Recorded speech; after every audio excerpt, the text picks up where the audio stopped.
आज से पूरे 23 साल पहले एक ऐसी मूवी सीरीज की नींव रखी गई थी जिसने पूरी दुनिया को एक बिल्कुल ही अलग हॉरर फिल्म से रूबरू कराया था, जिसका अस्तित्व वैसे तो कई साल पूर्व से हमारे सबके बीच में विद्यमान था, लेकिन फिल्मी पर्दे पर उसको आम जनता के बीच में ख्याति सन 1999 में आई फिल्म द मम्मी से मिली।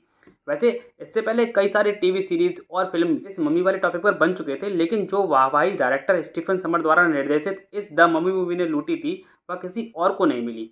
इसी मूवी की शुरुआत से आए अभी तक के सारे पार्ट्स के कुछ हिडन फैक्ट्स के बारे में आज हम इस एपिसोड में चर्चा करने वाले हैं।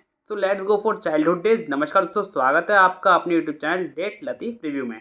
दरअसल 1999 में रिलीज होने वाली इस मूवी को इसके रिलीज से पहले काफ़ी ज़्यादा रुकावटों का सामना करना पड़ा था, और इन सब के बावजूद भी इसके निर्माताओं ने यह डिसीजन अपना पक्का करके रखा हुआ था कि वह इसके कई सारे पार्ट्स हमें अलग अलग वर्जन में ऑडियंस को दिखाने वाले हैं। और इन सब बातों से आप उनके इस प्रोजेक्ट के महत्वाकांक्षी सक्सेसफुल होने का अंदाजा पहले से ही लगा सकते हैं। खैर, प्रोड्यूसर जेम्स चैक और शॉन डॉनसन ने 1932 की कार्ल ऑफ मम्मी मूवी का रिबूट बनाने का नक्की किया था, और यूनिवर्सल पिक्चर ने इसके लिए उनको $10,000 एडवांस भी देने का नक्की कर लिया। लेकिन पिक्चर की लो क्वालिटी की वजह से वह पिक्चर को बना तो नहीं सके। उसके बाद फिर डायरेक्टर जो डॉन्ट को बुलाया गया, जो डैनियल डे लेविस को मम्मी वाले कैरेक्टर में लेकर आना चाहते थे, लेकिन एट लास्ट मोमेंट पर वह प्रोजेक्ट भी कामयाब नहीं हो पाया। फिर फाइनली डायरेक्टर स्टीवन समर ने अपनी खुद की लिखी गई कहानी को यूनिवर्सल पिक्चर को सुनाया और इसके बदले में उनसे पैसे की मदद की मांग की। तब जैसे कि स्टोरी सुनने के बाद यूनिवर्सल पिक्चर को इस कहानी में हॉरर एलिमेंट के साथ साथ इंडियाना जॉन्स जैसी रहस्यमय खोज की वाइब्स भी आने लगी, और उनको यह मिला जुला संगम जो है रहस्यमय खोज का और हॉरर एलिमेंट का वो काफ़ी ज़्यादा पसंद आया, और उन्होंने $80 मिलियन का एडवांस मूवी के प्रोडक्शन यूनिट को दे दिया। और फिर जिसमें से लगभग 18 से लेकर $20 मिलियन ओनली इस फिल्म में दिखाए जाने वाले स्पेशल इफेक्ट पर खर्च किया गया था। अच्छा, एक बात फिल्म में जो इसकी मेन लीड की कास्टिंग थी ना, उसको लेकर भी है। दरअसल एक्टर ब्रैडन फ्रेजर जो है वो इसके लिए कभी पहली चॉइस थे ही नहीं।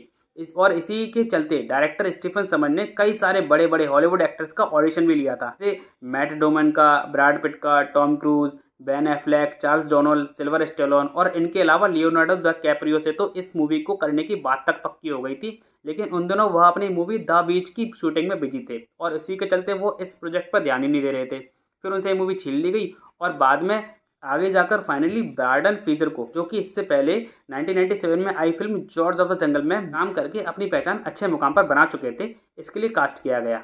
अच्छा, एक बात कि यह तो आपको पता ही होगा कि यह मूवी मिस्र यानी इजिप्ट कंट्री पर फिल्माई गई है, और शूटिंग के लिए भी यहाँ पर इजिप्ट को ही चुना गया था। लेकिन उन दिनों इजिप्ट में कुछ रिलीजन और पॉलिटिकल मुद्दे जो है वो गरमाए हुए थे। सो प्रोडक्शन यूनिट किसी भी तरह के धार्मिक और राजनीतिक लीगल झमेले में खुद को नहीं डालना चाहती थी, इसीलिए मोरक्को के अंदर पड़ने वाले सहारा मरुस्थल में इसकी जो बाकी की शूटिंग को कंप्लीट किया गया था। लेकिन इसका तीसरा पार्ट जो है वो चाइना के कंट्री पर फिल्माया गया था, और उसकी की पूरी शूटिंग चाइना के बाउंड्री के भीतर ही फिल्माई गई है। और कहा जाता है कि उस फिल्म की जो थीम थी वह चाइना में रखी गई असली मम्मीज़ की कहानी को लेकर ही बनाई गई थी, जहाँ वहाँ आज भी किसी म्यूजियम में वह सारी पुरानी मम्मीज़ संजोकर सावधानी से रखी गई हैं। द मम्मी मूवी की एक सीन में जब एक्टर ब्रैडन फ्रेजर को फांसी दी जा रही थी, तब शूटिंग के दौरान उनके गले पर जोर का झटका लगने की वजह से पूरे 20 सेकंड तक वह बेहोश हो गए थे, और शूटिंग पर मौजूद सभी लोग काफ़ी ज़्यादा इस बात से घबरा गए थे, और इसके अलावा कुछ मिनट तक तो वह बोल पाने में भी सक्षम नहीं दिखाई दे रहे थे। एक और बड़ा अजीब फैक्ट, दरअसल मम्मी के कैरेक्टर को निभाने वाले एक्टर आर्नोल्ड वॉस्लो को उनके किरदार में नेचुरलनेस दिखाने के लिए त्वचा को काफ़ी ज़्यादा चमकीला दिखाना था, जिसके लिए उनको अपने हर एक शूट से पहले पूरी बॉडी को क्लीन शेव कराना होता था, और उसके बाद बॉडी पेंट किया जाता था, जो कि शूटिंग के वक्त पर काफ़ी ज़्यादा ऑकवर्ड फील करता था।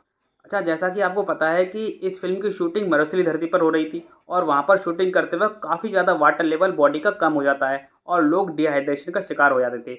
इसीलिए इस डिहाइड्रेशन से बचने के लिए वहाँ की शूटिंग यूनिट के द्वारा एक खास तरह का पेय पदार्थ बनाया गया था, जो कि सारे शूटिंग मेंबर्स को पीना अनिवार्य कर दिया गया था, और हर 4 घंटे के दरमियान पर वह पेय पदार्थ उन लोगों को पिलाया जाता था। इसी के साथ में मेन प्रोडक्शन यूनिट ने शूटिंग पर हर एक व्यक्ति का इंश्योरेंस एक प्राइवेट कंपनी से कराया हुआ था, ताकि वहां पर शूटिंग के वक्त होने वाली किसी भी दुर्घटना का असर जो है वो प्रोडक्शन यूनिट पर ना पड़े, और प्रोडक्शन यूनिट उनके इस इररिलेवेंट खर्चे से खुद को बचा सके। सेफ्टी के नज़रिए से मोरक्को कंट्री ने अपनी आर्मी पूरी शूटिंग क्रू की देखभाल में लगाई हुई थी, ताकि आने वाली किसी भी तरह की प्राकृतिक आपदा से लोगों को बचाया जा सके। ऐसा बताया जाता है कि कई सारे एक्टर्स को वहाँ से एयरलिफ्ट भी कराया गया था, कराया गया नहीं था, कराया जाता था, क्योंकि अक्सर ही वहाँ पर रहने वाले बिच्छू, कांतर और जहरीले सांप लोगों को काट लेते थे और लोग वहाँ पे बेहोश हो जाते थे। अच्छा, फिल्म में जो मेन पिरामिड और सेट के साइड विजन थे उनको असली दिखाने के लिए उसके छोटे छोटे प्रतिलिपि बनाए गए थे, ताकि किसी भी प्रकार का स्पेशल इफेक्ट का जो फील है वो कम से कम लोकेशन में तो नज़र ना आए।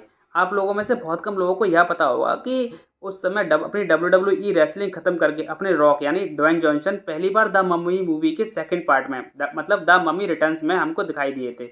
यह उनकी पहली डेब्यू फिल्म थी और इसमें आपने इनको स्कॉर्पियन किंग की भूमिका में देखा होगा। इसके अलावा इसके तीसरे पार्ट में जहां जेटली को किंग मम्मी के फॉर्म में दिखाया गया है, जो कि लास्ट में जेटली का फुल फॉर्म आप लोगों ने देखा था, वह मात्र कुछ दिनों की शूटिंग के दौरान का था। दरअसल उससे पहले के सारे सीन जो थे जेटली के, वह उसके मम्मी वर्जन के थे, जो कि एक स्पेशल इफेक्ट का एनिमेटेड वर्जन ही था। और फिर द मम्मी मूवी के लास्ट पार्ट में हमने देखा ही है कि ब्रॉडन फिजन को रिप्लेस करके टॉम क्रूज ने मूवी की कमान संभाली है। लेकिन यह लास्ट फिल्म जो है उतनी ज़्यादा कामयाब सफल नहीं हुई जितनी कि बाकी इस फ्रेंचाइजी की तीनों फिल्में थी। तो ये थे कुछ hidden facts the mummy movie के और उसके बाकी सारे पार्ट्स के। ऐसे ही मज़ेदार एपिसोड को देखने के लिए हमारे चैनल को सब्सक्राइब कर दीजिए, साथ में नोटिफिकेशन बेल को भी दबा दीजिए। और मिलते हैं आपसे अपने न्यू एपिसोड में किसी नई मूवी के रिव्यू के साथ या फिर किसी ऐसे न्यू टॉपिक के साथ। तब तक के लिए नमस्कार। अपना और अपनों का ख्याल रखिए और समय पर उनसे बातें जरूर करते रहिए। शुक्रिया।